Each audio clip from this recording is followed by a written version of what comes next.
about Arsenal. And I think City, Ah, I don't know well if done. Chelsea were ever going to stay the course this year. For Arsenal, is it It's done? over. It's done. It's done. It's over.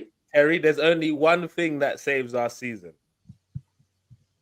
Oh. Dubai, baby. We got to get ourselves back to Dubai. Refresh, get our legs up, spa treatment, massages, because, boy, it's long. It's a long day for Arsenal right now. Me, I evaluate my season every 10 games, and I don't change my opinion until 10 games. So in 10 games, I might be saying something different, but 10 games are passed in this season current, and what my team has showed me is we're not ready. Wahala is everywhere. Arteta is over complimenting complicating everything. It's too much now. It's like the more information that he gets, he feels he needs to use it all. Like, that's how I'm feeling right now. As I said to a lot of people, I'm not Arteta out, I'm not Arteta in, I'm Arteta. What the hell is going on right now? Because I don't know. I don't recognize my team. So as of now, the title race is between Liverpool and Man City. I'm keeping it a buck. In 10 games, the patterns could make me change my statement in 10 more games. But as of now, with how my team are looking, boy, we're out of the title race, man. It's Liverpool and Man City right now. Let's keep it. I think that could come down to not addressing a striker situation, which I think was kind of ignored at Arsenal over summer. I mean, you kind of were in and you were nosing around a little bit, but it was much easier last season to ignore. I mean, you had a variety of different goal scorers, but it almost feels like sometimes in your games that, you know, you're just missing someone that's lethally putting goals away, or it just kind of gets recycled a little bit. But I said last season that could be the difference. Huh? I don't think it's not. I don't necessarily think it's necessarily the striker that we missed. I just think we missed that difference maker, that unpredictable player when all the system stuff we're doing isn't working, to just do something different. I think that's more that we need than a specific. It could be a striker, but I just think we need that player that's just something different when the system's not working. Yeah, man. We don't have that for you. One second. Let me give you an example. City's X factor is Haaland. Liverpool's X factor is Salah. Our X factor right now is Saka. As good as Saka is, he's not Salah and Haaland X factor level yet. And until that changes, we will struggle. We've been making use of the rest of our team, like Odegaard, Havertz, all these other players, and it's been putting us in the title race. But Arteta needs to earn his money now, because and also another weapon for City and Arsenal has now been removed because David Coote can no longer referee Liverpool games. So maybe that could have been a factor in taking points off of Liverpool for you. That's gone now. Sorry, Igal. I'm intrigued to know how you're going to change the subject.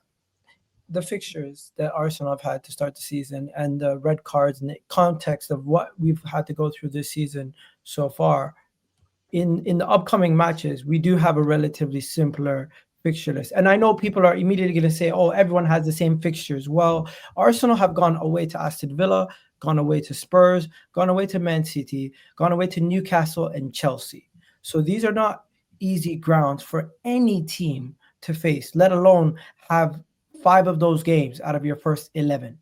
Now, add on top of that red cards. In 2 out of those, in one of those all games. All those red cards were our fault, though, Ego. All the red cards were our fault. Fair enough. But I'm giving you context on why Arsenal's season has started off a little bit shaky. In the other hand, you look at Liverpool, who their away games so far this season have been Ipswich, Wolves, Crystal Palace, Man United, and Arsenal. So you can just look at the glaring difference in the quality of the teams that we've had to go face away from home in comparison to Liverpool. And if you want to do the same for Man City, Chelsea, West Ham, Newcastle, Wolves, Bournemouth, and Brighton. And if you guys question our away form, well, Man City have, if I'm not mistaken, lost to 2 of them and drawn against 1 of them, the similar teams that we've dropped points to. So it just goes to show you a difficulty in how difficult your schedule is, and the context of what's going on around your season can change very quickly. And I am not writing us out of the title race. I am saying we still need to improve massively. We still need to see our performances and our results matching up, as I think at times we've not played at our best and won games, i.e. against Tottenham and Aston Villa.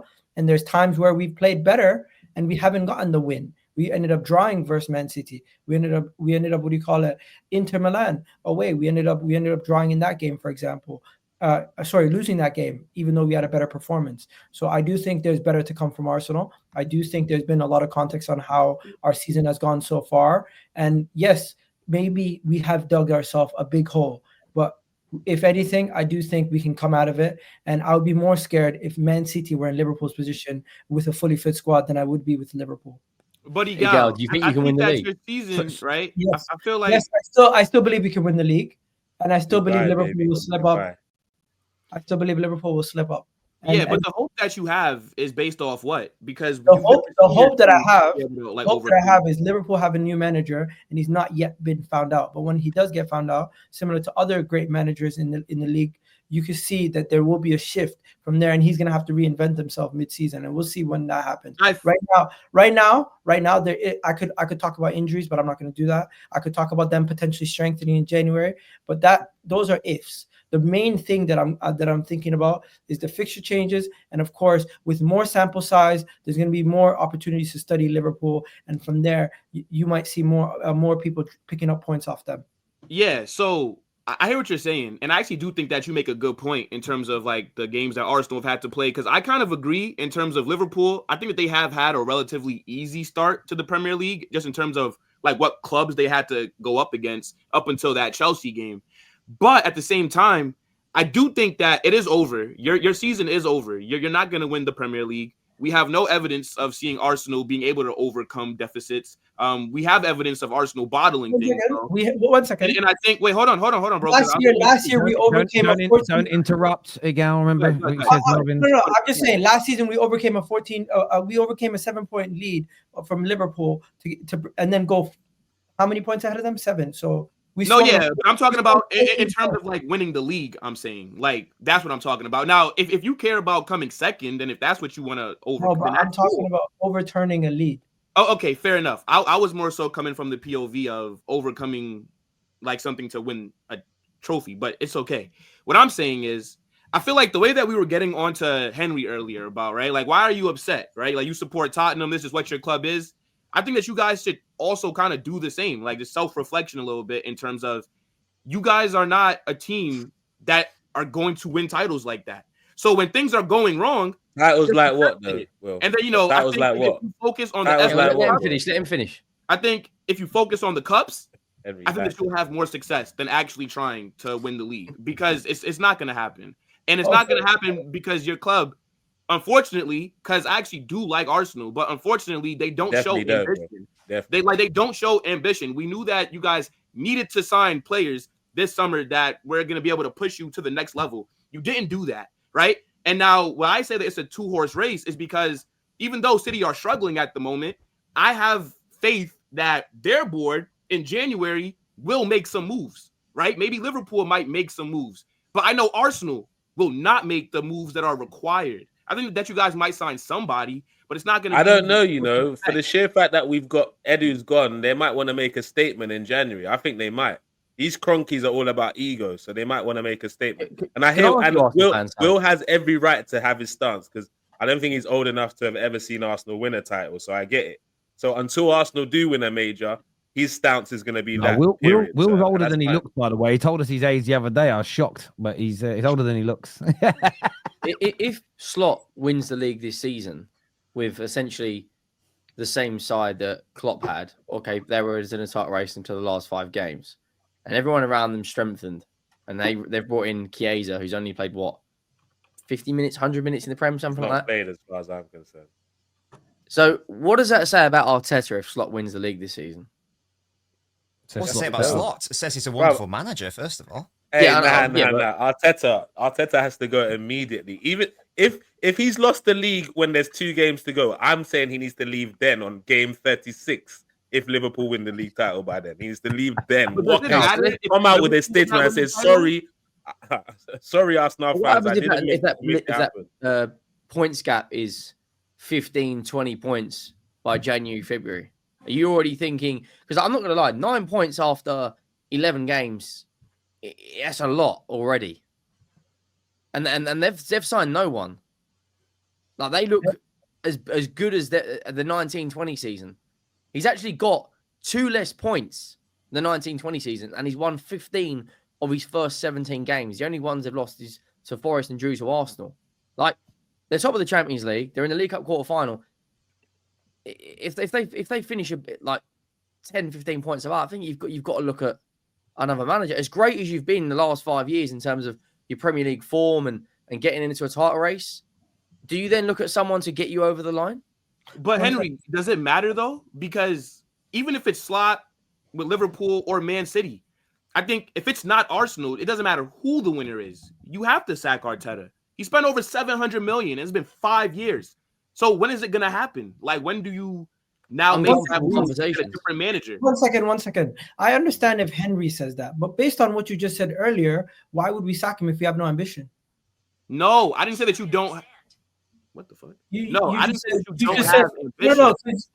My point is, Will, you have one argument where you want to banter, and then you have another you argument. You don't like Arsenal, Igal. Have you not realized that? He'll say he likes Arsenal. Where's the core? 1 second. I'm asking, where's the correlation between your two takes? Because in one sense, you're saying we need to sack him, he has to go. You have to have standards. But in the other sense, you're saying we don't have standards and we don't have to that. accept who we are. But which one is it? Will? So banter or reality? Which one is it? Will? Do you believe we sack Arteta, we're going to bring in somebody else to actually get us over the line to win? I love what you did there. No, what I'm saying is, one, I never said that you don't have standards. What I said was the season is over because of what I've seen from your club over the years. So I'm saying, no, stop. Hold on. You compared us to Spurs. Wait, no, I didn't compare you to Spurs. I compared.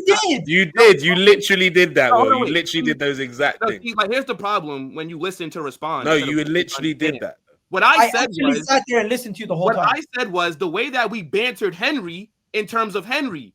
Why are you shocked at your club failing to win these games? What I'm saying is, you then followed up talking about Arsenal. Then why are you shocked at you guys looking like you're not going to probably win the title when that's what we've seen? I was making the comparison in terms of the way that we were telling Henry. Meaning you just did what Egal accused you of. No, okay. And then on the point of if you sack Arteta, what I'm saying is, I don't think it matters who wins the league. If it's not Arsenal, then he should be sacked. That doesn't mean that you guys are going to sack him. I said that you guys don't have ambition because of what we saw from the summer window. We all know the pressure that was on your squad heading into this season, and you guys still didn't do enough. You guys still went. You needed attacking help, and you bring in another Chelsea reject. 1 second. Your argument falls apart. Your argument falls apart because Man City got Savio and Gundogan. Liverpool didn't even get anybody. They got a goalkeeper for the future. Where's their ambition? But you're not on their level to compare yourself. No. If you win the league based on the transfer window, Chelsea would have won the league the last 4 years. But Igal, it's all about context. Chelsea spent $1 billion on young players. What I'm saying is, Man City, right? They signed Savio, Gundo, and I think somebody else, right? Yes, that was not a good enough window. But if City fall off, it's whatever because they've just won it 4 times in a row. Liverpool, they didn't show any ambition either. That's factual. But they have. Should they sack Maresca? Did Liverpool show ambition? No, I just said no. But they have players that won it already, right? They have Mo Salah, they have Van Dijk, Trent. So they've won a Champions League with these players. They've won a Premier League with these players. So it's not the same thing as saying, well, Arsenal didn't spend, so what's the problem? No. Okay, so should they sack Maresca if Chelsea don't win the league this year? My main argument. $1 billion. My main. Is that what you're saying, Will? No, Nina, I'm not. This ain't about you. This is Will. What about that? If Chelsea don't win the league this year after spending 1.5 billion, should we sack Maresca? Because you led with Arteta spent 700 million, he should have won the league. So I'm just asking. Yeah, but he's 5 years down the line, though. Yeah. But he never said that. He said he led with 700 million. My main issue. I'm not buying his battles. I'm just saying you've got to apply context. I did bring up 5 years, 700 million spent. You led with 700 million spent. Yeah, Kunle, I love you, bro, but we all know, even if he doesn't say that, we know the context of how long the man's been there as well. We're not in a court of law here where you got to get every word there. What of do you your mean? statement right.